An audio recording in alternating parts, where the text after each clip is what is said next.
ಬೇಗ ರೆಡಿಯಾಗೆ. ರೆಡಿ ಆಗ್ಬೇಕಾ? ಹಾಂ, ಎಲ್ಲಿಗೆ ಹೋಗೋಕ್ಕೆ? ಇದೇನು ಹಿಂಗೆ ಕೇಳ್ತೀಯಾ? ಇವತ್ತು ಹರೀಶನ್ ಮನೆ ಗೃಹ ಪ್ರವೇಶ ಅಲ್ವನೇ? ಬೇಗ ಬೇಗ ರೆಡಿಯಾಗು, ಹೊಡೋಣ. ಅಲ್ಲಿಗ?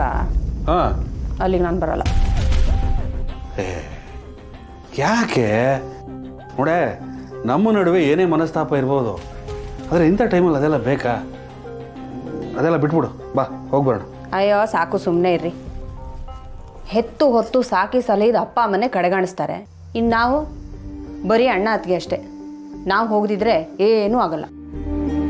ಅಲ್ಲ ಕಣೆ, ಅಲ್ಲನೂ ಇಲ್ಲ ಬೆಲ್ಲನೂ ಇಲ್ಲ ರೀ. ಏನಿದೆಯೋ ನಾನು ಅದನ್ನೇ ಹೇಳ್ತಾ ಇದ್ದೀನಿ. ಮೊದಲನೇದಾಗಿ ನೀವಿಬ್ಬರು ಅಣ್ಣ ತಮ್ಮ ಈ ಮನೆ ಒಡೆಯೋ ನಿರ್ಧಾರ ಮಾಡಿದ್ದೆ ನನಗೊಂದು ಸ್ವಲ್ಪನೂ ಇಷ್ಟ ಇಲ್ಲ.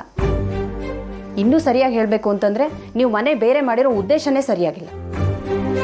ನೀವಿಬ್ಬರು ಮನೆ ಒಡೆಯೋ ನಿರ್ಧಾರದಿಂದ ನಮ್ಮೆಲ್ಲರ ಮನಸ್ಸು ಒಡೆದೋಗಿದೆ. ನನ್ನ ಮನಸ್ಥಿತಿನೇ ಸರಿಯಾಗಿಲ್ಲ. ಹಾಗೂ ಹಿಂಗೂ ಏನೋ ಮನಸ್ಸು ಮಾಡಿ ನಾನು ಅಲ್ಲಿಗೆ ಬಂದೆ ಅಂತ ಇಟ್ಕೊಳ್ಳಿ. ಆ ಸಿಂಚನ ಇಲ್ದಿರೋ ಕೊಂಕು ಮಾತುಗಳನ್ನ ಹೇಳಿ ನನಗೆ ಇನ್ನಷ್ಟು ಹಿಂಸೆ ಮಾಡ್ತಾಳೆ, ನನಗೆ ಇನ್ನಷ್ಟು ನೋವು ಮಾಡ್ತಾಳೆ. ಅಲ್ಲಿ ಬಂದು ನೋವು ತಿನ್ನೋ ಬದಲು ನಾನು ಇಲ್ಲೇ ಆರಾಮಾಗಿರ್ತೀನಿ. ನೀನು ಬರದೇ ಇದ್ರೆ ನನ್ನ ಗೃಹ ಪ್ರವೇಶ ನಿಂತೋಗುತ್ತಾ? ಅವ್ರು ಫಂಕ್ಷನ್ ಮಾಡೇ ಮಾಡ್ತಾರೆ ನೋಡೆ. ಒಳ್ಳೆ ಊಟ ಇರುತ್ತೆ, ಆರಾಮಾಗಿ ಊಟ ಮಾಡಿಕೊಂಡು ಎಂಜಾಯ್ ಮಾಡ್ಕೊಂಡು ಬರೋಣಪ್ಪ. ನಿನಗೂ ಒಂದು ದಿವಸ ಅಡುಗೆ ಮಾಡೋದು ತಪ್ಪುತ್ತೆ. ನಿಮಗೆ ಒಂದ್ಸಲ ಹೇಳಿದ್ರೆ ಅರ್ಥ ಆಗಲ್ವೇನ್ರಿ? ನೀವು ಎಷ್ಟು ಸಲ ಕರೆದ್ರು ಅಷ್ಟೇ, ನಾನು ಬರಲ್ಲ ಆಮೇಲೆ ಬರಲ್ಲ ಅಷ್ಟೇ. ನೀವೇ ಹೋಗಿ ಬನ್ನಿ. ಆಯ್ತು ಬಿಡು, ನಾನು ಹೋಗಿ ಬರ್ತೀನಿ. ಈ ಹಳೆ ಸೀರೆ ಮಾಡಿಸ್ಕೊಂಡು ಇಲ್ಲೇ ಬಿದ್ದು ಹೋಗಿ ಹೋಗಿ. ಏನೋ ಆ ಊಟನ ಇವ್ರ ತಮ್ಮ ಹಾಕೋಂಗೆ, ಅವ್ರ ಅಪ್ಪ ಹಾಕೋ ಊಟಕ್ಕೆ ಇವ್ರು ಹೋಗ್ತಾರೆ ಅಂದ್ಕೊಂಡು. ಅಪ್ಪಯ್ಯ, ಯಾಕೆ ಹಂಗೆ ಮಾತಾಡಿರಿ? ಎಲ್ರಿಗೂ ಒಂದು ಟೈಮ್ ಅಂತ ಬಂದೇ ಬರ್ತದೆ. ಆಗ ಭಾವನೆ ಏನಾದ್ರು ಮಾಡೇ ಮಾಡ್ತಾರೆ.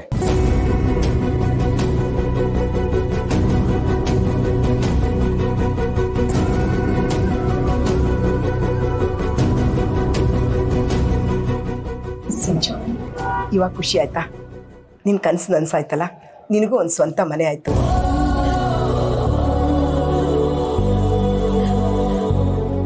ಇನ್ಮೇಲಾದರೂ ಆ ಚಿಕ್ಕ ಚಿಕ್ಕ ವಿಷಯಕ್ಕೆಲ್ಲ ಜಗಳ ಆಡಬೇಡಿ, ಹೊಂದ್ಕೊಂಡು ಚೆನ್ನಾಗಿರಿ. ಏನಾದರೂ ಸಮಸ್ಯೆ ಇದ್ರೆ ನಮ್ಮ ಹತ್ರ ಬಂದು ಹೇಳ್ಕೊ. ಅಮ್ಮ, ಇನ್ನ ಯಾವ ಸಮಸ್ಯೆ ಹೊರಗೆ ಸಾಧ್ಯನೇ ಇಲ್ಲ ಅಮ್ಮ. ನಾವ್ ಆ ಸಮಸ್ಯೆ ಕೂಪದಿಂದ ಹೊರಗೆ ಬಂದ್ವಲ್ಲ,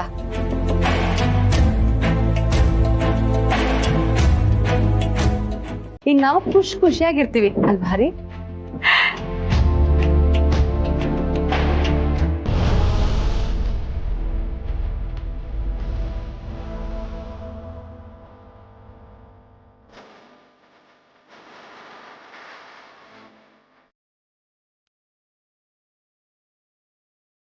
ಕುಡಿಯಮ್ಮಿ.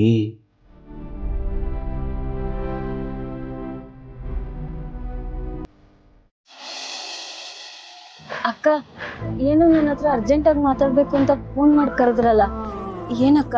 ಮನೇಲೆಲ್ಲ ಆರಾಮಾಗವ್ರು ತಾನೆ? ದೇಹದ ಆರೋಗ್ಯಕ್ಕೇನು ಚೆಲ್ವಿ, ಎಲ್ಲರೂ ಆರಾಮಾಗೇ ಇದ್ದೀವಿ. ಮನಸ್ಸೇ ಸರಿ ಇಲ್ಲ. ಮನೆಯಲ್ಲಿ ನಡೀತಾ ಇರೋದನ್ನೆಲ್ಲ ನೆನೆಸ್ಕೊಂಡ್ರೆ ನಮ್ದು ಒಂದು ಜೀವನ ಅಂತ ಅನಿಸ್ತಾ ಇದೆ. ಯಾಕಕ್ಕ? ಅಂಥದ್ದೇನಾಯ್ತು? ಚೆಲ್ವಿ, ಹರೀಶಾನು ಸಿಂಚನಾನು ಬೇರೆ ಮನೆಗೆ ಹೋಗ್ತಿದಾರಂತೆ. ಅವರಿಬ್ರು ಬೇರೆ ಹೋಗೋದಲ್ದೆ ಮತ್ತೆ ಮಾವನು ಬೇರೆ ಬೇರೆ ಮಾಡ್ತಾರಂತೆ. ಅಕ್ಕ, ಏನ್ ಹೇಳ್ತಿದ್ದೀರ ನೀವು? ಹೌದು ಚೆಲ್ವಿ, ಅತ್ತೆನ ಹರೀಶ ಕರ್ಕೊಂಡು ಹೋಗ್ತಾನಂತೆ, ಮಾವನ್ನ ನಮ್ ಜೊತೆ ಬಿಟ್ಟು ಹೋಗ್ತಾರಂತೆ. ಅಕ್ಕ, ನಿಜ ಹೇಳ್ತಾ ಇದ್ದೀರಾ? ಹೌದು ಚೆಲ್ವಿ, ನೀನ್ ಬರೀ ಕೇಳಿಸ್ಕೊಂಡೆ ಈಗ ಅನ್ಕೋತಿದೀಯ. ಆದ್ರೆ ನಾನು ದಿನ ಮನೆಯಲ್ಲಿ ಇದೆಲ್ಲ ನನ್ನ ಕಣ್ಣು ಮುಂದೆ ನಡೀತಾ ಇರುತ್ತೆ. ಇದನ್ನೆಲ್ಲ ನಾನು ಹೆಂಗ್ ಸಹಿಸ್ಕೋಬೇಕು ಹೇಳು? ಇವ್ರು ಯಾರಿಗೂ ಮನುಷ್ಯತ್ವನೇ ಇಲ್ಲ ಚೆಲ್ವಿ, ಎಲ್ಲ ಮನುಷ್ಯತ್ವನ ಮಾರ್ಕೊಂಡ್ಬಿಟ್ಟಿದ್ದಾರೆ. ಅದಕ್ಕೆ ಹೀಗೆಲ್ಲ ನಡ್ಕೋತಾ ಇದ್ದಾರೆ. ಅಯ್ಯೋ ಅಕ್ಕ, ಇಷ್ಟಕ್ಕೆಲ್ಲ ನೀವ್ ಯಾಕೆ ಅಳ್ತೀರಾ? ಸಮಾಧಾನ ಮಾಡ್ಕೊಳ್ಳಿ. ಅಳದೆ ಇನ್ನೇನ್ ಮಾಡ್ಲಿ ಚೆಲ್ವಿ? ನನ್ನಿಂದ ಏನು ಮಾಡಕ್ಕಾಗ್ತಾ ಇಲ್ಲ. ಅಳೋದೊಂದೇ ನನ್ನ ಪಾಲಿಗಿರೋದು. ಅತ್ತೆ ಮಾವನ್ನ ಬೇರೆ ಬೇರೆ ಮಾಡ್ತಾರಂತೆ. ಹೆಂಗೆ ಚೆಲ್ವಿ? ಈ ವಯಸ್ಸಲ್ಲಿ ಅವರಿಬ್ಬರನ್ನ ದೂರ ಮಾಡಿದ್ರೆ ಅವ್ರ ಶಾಪ ಇವ್ರಿಗೆ ತಟ್ಟದೇ ಇರುತ್ತಾ ಹೇಳು? ಅವ್ರ ಶಾಪ ತಟ್ಟುತ್ತೋ ಬಿಡುತ್ತೋ, ನನ್ನ ಕಣ್ಣೀರಂತೂ ತಾಗುತ್ತೆ ಅವ್ರಿಗೆ.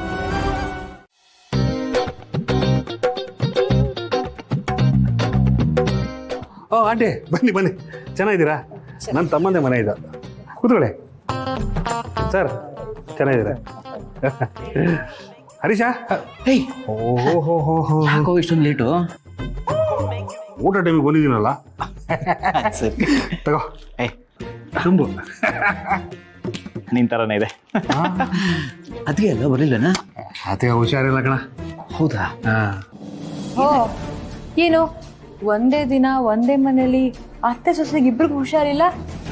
ಹೋ, ಇಷ್ಟು ದೊಡ್ಡ ಮನೆ ನೋಡಿ ಹೊಟ್ಟೆ ಹೊರ್ಕೋಬೇಕು ಅಂತ ಬಂದಿಲ್ಲ ಅನ್ಸುತ್ತಲ್ವಾ? ಇನ್ನೊಂದು ಸ್ವಲ್ಪ ದಿವಸ ನಿನ್ನ ಹೊಟ್ಟೆನೋ ಉರಿಯೋ ಹಾಗೆ ನಾನು ಮಾಡ್ತೀನಿ.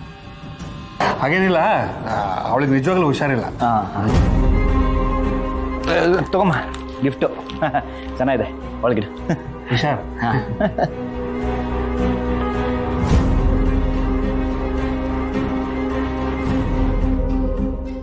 ಏನೋ ಸದ್ಯ ನೀನು ಬಂದಿಯಲ್ಲ ಅದೇ ಖುಷಿ ಆಯ್ತು.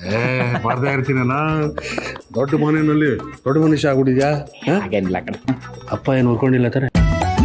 ಪಾಪ ಕಣ. ಹೋಲಿ ಬಿಡೋ, ಇದೇ ಖುಷಿನಲ್ಲಿ ಆದಷ್ಟು ಬೇಗ ನನ್ನ ಬ್ಯಾಲೆನ್ಸ್ ಕ್ಲಿಯರ್ ಮಾಡ. ಏನು ನೀನು ಎಲ್ಲಿ ಹೋಗ್ತೀನ? ಹೊಟ್ಟೆ ಕೊಡ್ತೀನಿ ಇರೋ ಸ್ವಲ್ಪ. ಕೊಡ್ತೀಯ ಕಣ. ಒಳ್ಳೆ ನೀವು ಸ್ವಲ್ಪ ಹೊತ್ತು ಕೂತ್ಕೊಂಡಿರು. ಇನ್ನು ಸ್ವಲ್ಪ ಹೊತ್ತಿಗೆ ಊಟಕ್ಕೆ ಹೇಳಿಸ್ತೀನಿ, ಊಟ ಮಾಡ್ಕೊಂಡೇ ಹೋಗೋದು, ಆಯ್ತಾ? ಮಿಸ್ಸೇ ಮಾಡೋ ಹಾಗಿಲ್ಲ. ಇಲ್ಲ ಕಣ, ಅದಕ್ಕೆ ಮುಂಚೆ ಒಂದು ಜ್ಯೂಸ್ ಹೇಳ. ಇನ್ನೇನಾದ್ರು ಬೇಕಾ? ಇನ್ನೇನು ಬೇಡ, ಜ್ಯೂಸ್. ಆಯ್ತು ಮನೋಜ. ಮತ್ತೆ ಹೇಗಿದ್ದೀರಾ? ನಿಮ್ಮ ಯಜಮಾನ್ರು ಬರಲಿಲ್ವಾ?